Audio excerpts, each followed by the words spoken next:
Hello, everybody. Welcome to today's Reading Through the Bible in 365. Today we are going to be focusing on 1 Kings chapters 6 and 7 and Luke chapter 20 verses 27 to 47. We're getting started in 1 Kings with chapter 6.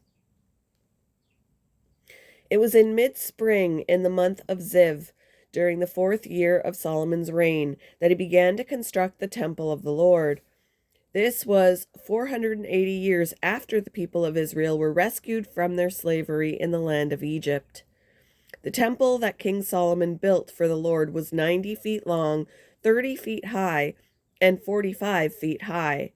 The entry room at the front of the temple was 30 feet wide, running across the entire width of the temple. It projected outward 15 feet from the front of the temple. Solomon also made narrow recessed windows throughout the temple. He built a complex of rooms against the outer walls of the temple, all the way around the sides and rear of the building. The complex was 3 stories high, the bottom floor being 7.5 feet wide, the second floor 9 feet wide, the top floor 10.5 feet wide. The rooms were connected to the walls of the temple by beams resting on ledges built from the wall. So the beams were not inserted into the walls themselves. The stones used in the construction of the temple were finished at the quarry, so there was no sound of hammer, axe, or any other iron tool at the building site. The entrance to the bottom floor was on the south side of the temple. There were winding stairs going up to the second floor, and another flight of stairs between the second and third floors. After completing the temple structure, Solomon put in a ceiling made of cedar beams and planks. As already stated, he built a complex of rooms along the sides of the building, attached to the temple walls by cedar timbers. Each story of the complex was 7.5 feet high. Then the Lord gave this message to Solomon: concerning this temple you are building, if you keep all my decrees and regulations and obey all my commands, I will fulfill through you the promise I made to your father David. I will live among the Israelites and will never abandon my people, Israel. So Solomon finished building the temple. The entire inside from floor to ceiling was paneled with wood. He paneled the walls and ceilings with cedar, and he used planks of cypress for the floors. He partitioned off an inner sanctuary, the most holy place, at the far end of the temple. It was 30 feet deep and was paneled with cedar from floor to ceiling. The main room of the temple, outside the most holy place, was 60 feet long. Cedar paneling completely covered the stone walls throughout the temple, and the paneling was decorated with carvings of gourds and open flowers.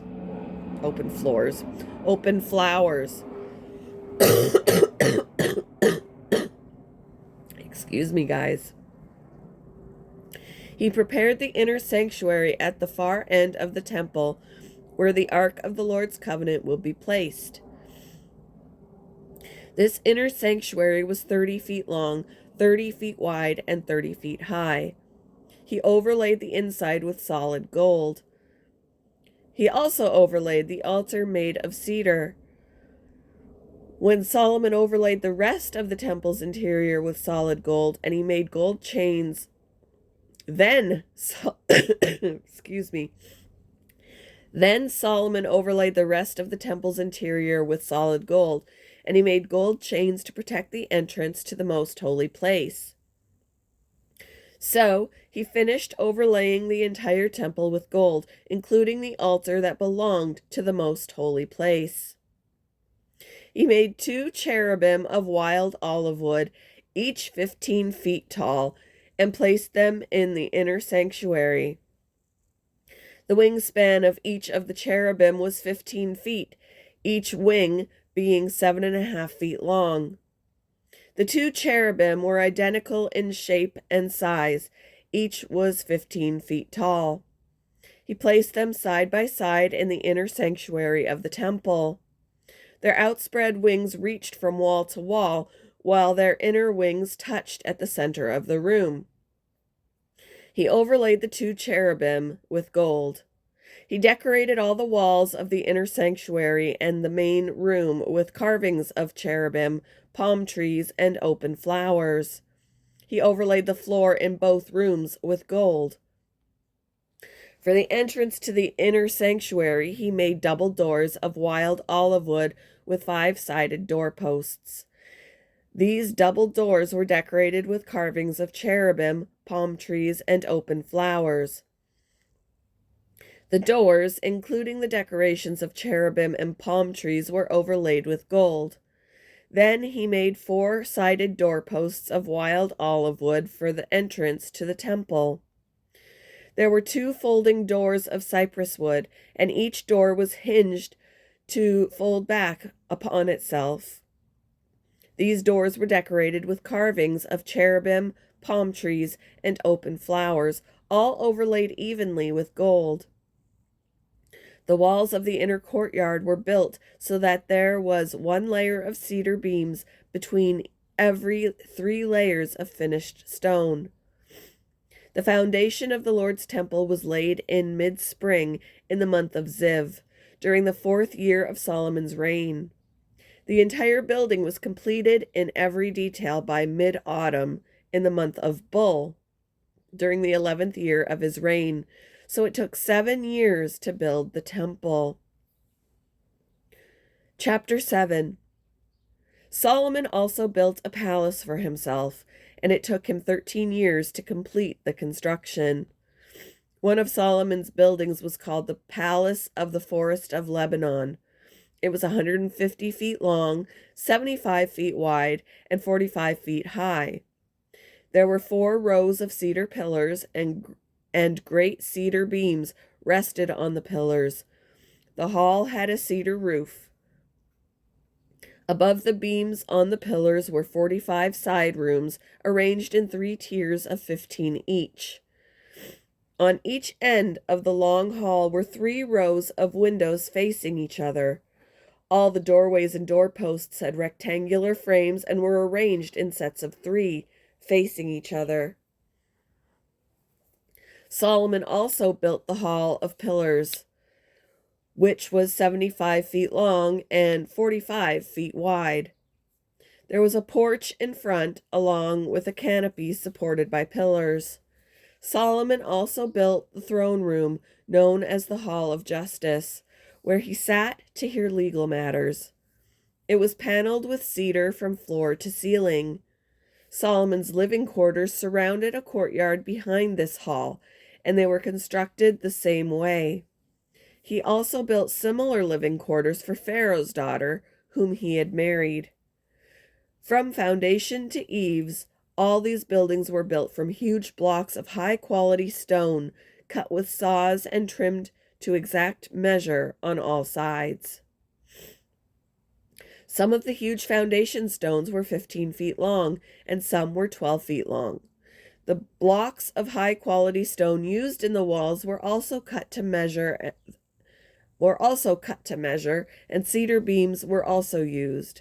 The walls of the great courtyard were built so that there was 1 layer of cedar beams between every 3 layers of finished stone, just like the walls of the inner courtyard of the Lord's temple with its entry room.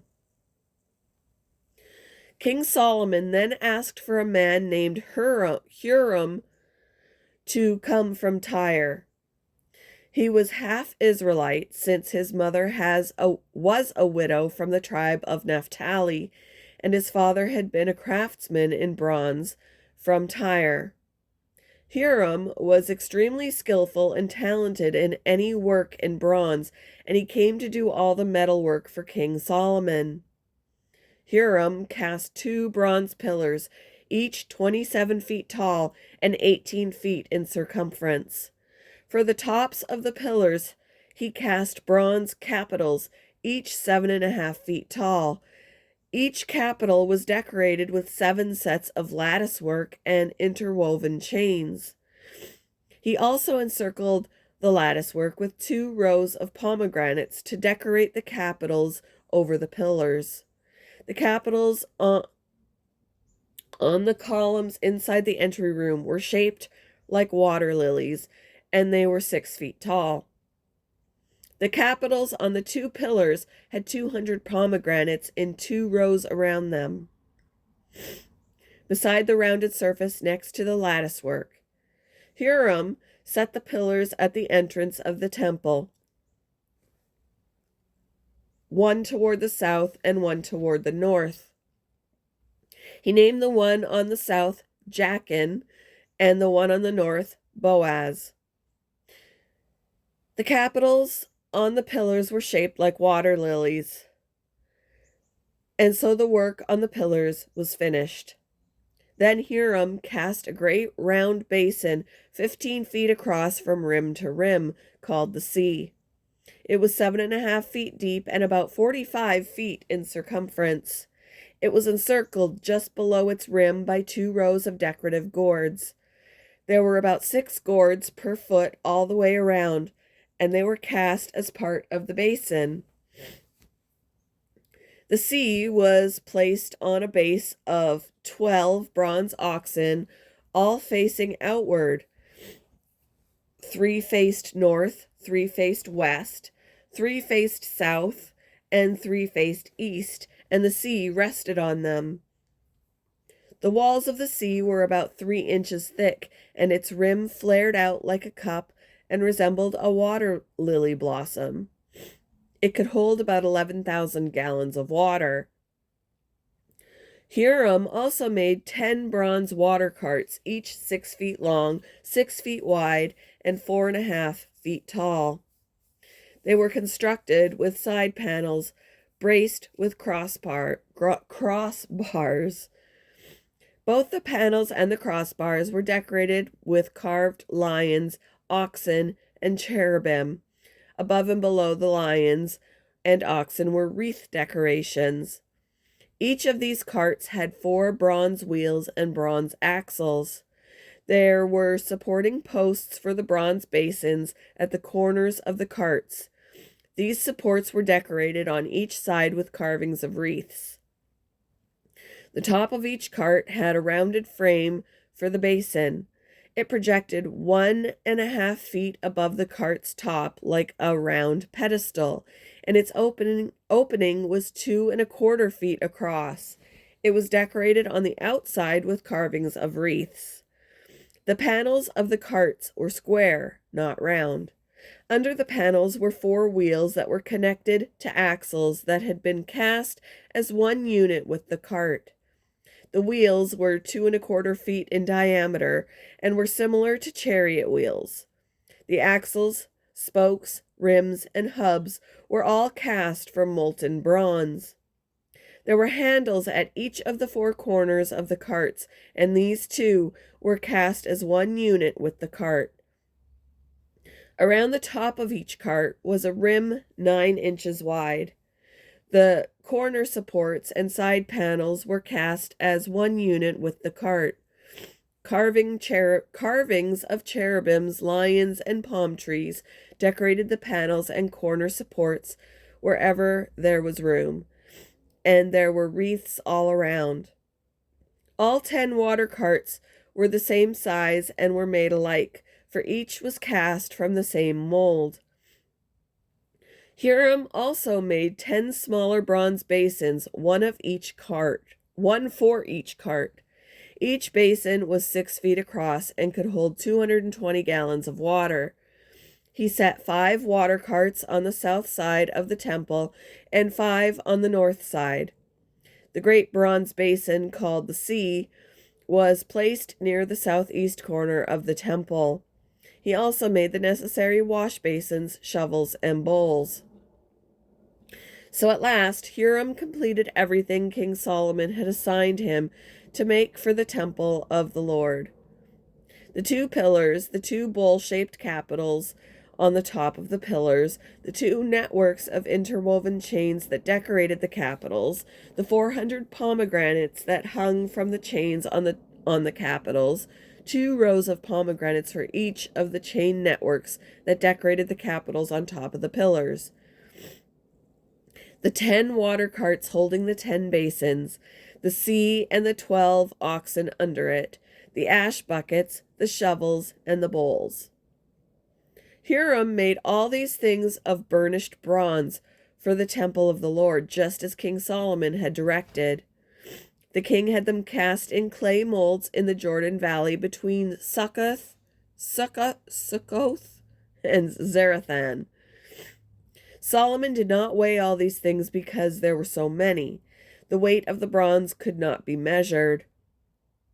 Solomon also made all the furnishings of the temple of the Lord, the gold altar, the gold table for the bread of the presence, the lampstands of solid gold, 5 on the south and 5 on the north, in front of the most holy place, the flower decorations, lamps, and tongs, all of gold. The small bowls, lamp snuffers, bowls, ladles, and incense burners, all of solid gold. The doors of the entrances to the most holy place and the main room of the temple, with their fronts overlaid with gold. So King Solomon finished all his work on the temple of the Lord. Then he brought all the gifts his father David had dedicated, the silver, the gold, and the various articles, and he stored them in the treasuries of the Lord's temple. Moving on to Luke chapter 20, verses 27 to 47. Then Jesus was approached by some Sadducees, religious leaders who say there is no resurrection from the dead. They posed this question: Teacher, Moses gave us a law that if a man dies leaving a wife but no children, his brother should marry the widow and have a child who will carry on the brother's name. Well, suppose there were 7 brothers. The oldest one married and then died without children, so the second brother married the widow, but he also died. Then the third brother married her. This continued with all 7 of them who died without children. Finally, the woman also died. So tell us, whose wife will she be in the resurrection? For all 7 were married to her. Jesus replied, Marriage is for people here on earth, but in the age to come, those worthy of being raised from the dead will neither marry nor be given in marriage, and they will never die again. In this respect, they will be like angels. They are children of God and children of the resurrection. But now, as to whether the dead will be raised, even Moses proved this when he wrote about the burning bush. Long after Abraham, Isaac, and Jacob had died, he referred to the Lord as the God of Abraham, the God of Isaac, and the God of Jacob. So he is the God of the living, not the dead, for they are all alive to him. Well said, teacher, remarked some of the teachers of religious law who were standing there. And then no one dared to ask him any more questions. Then Jesus presented them with a question. Why is it, he asked, that the Messiah is said to be the son of David? For David himself wrote in the book of Psalms, The Lord said to my Lord, Sit in the place of honor at my right hand until I humble your enemies, making them a footstool under your feet. Since David called the Messiah Lord, how can the Messiah be his son? Then, with the crowds listening, he turned to his disciples and said, Beware of these teachers of religious law, for they like to parade around in flowing robes and love to receive respectful greetings as they walk in the marketplaces, and how they love the seats of honor in the synagogues and the head tables at banquets. Yet they shamelessly cheat widows out of their property and then pretend to be pious by making long prayers in public. Because of this, they will be severely punished.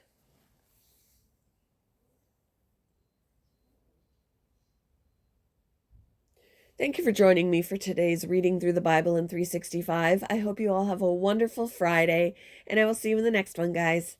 Bye.